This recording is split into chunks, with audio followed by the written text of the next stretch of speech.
દયાપર ખાતે 226મી જલારામ જયંતીની ધામધૂમથી ઉજવણી। લખપત તાલુકાના દયાપર ગામે લોહાણા મહાજન અને લોહાણા મહિલા મંડળ દ્વારા 226મી જલારામ જયંતીની ભવ્ય ઉજવણી ધામધૂમથી યોજાઈ હતી। કાર્યક્રમની શરૂઆત દીપ પ્રાગટ્યથી થઈ હતી।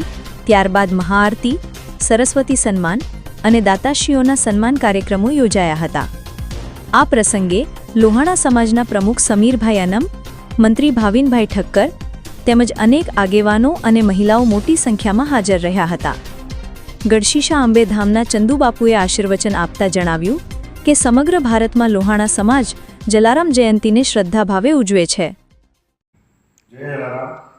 આજરોજ શ્રી દયાપર લોહાણા મહાજન તેમજ શ્રી દયાપર લોહાણા મહિલા મંડળ દ્વારા પૂજ્ય સંત શ્રી શિરોમણી જલારામ બાપાની 226મી જન્મ જયંતિ તેમજ સરસ્વતી સન્માનનું એક સુંદર આયોજન કરવામાં આવ્યું હતું, જેમાં મોટી સંખ્યામાં જ્ઞાતિજનો ઉપસ્થિત રહ્યા હતા અને એક સુંદર પૂજાનું આયોજન કરવામાં આવ્યું હતું અને યોગાનો યોગ અંબેધામ ગઢશીશાથી માઈશ્રી ચંદુમા પણ ઉપસ્થિત રહી અને આશીર્વચન પાઠવ્યા હતા।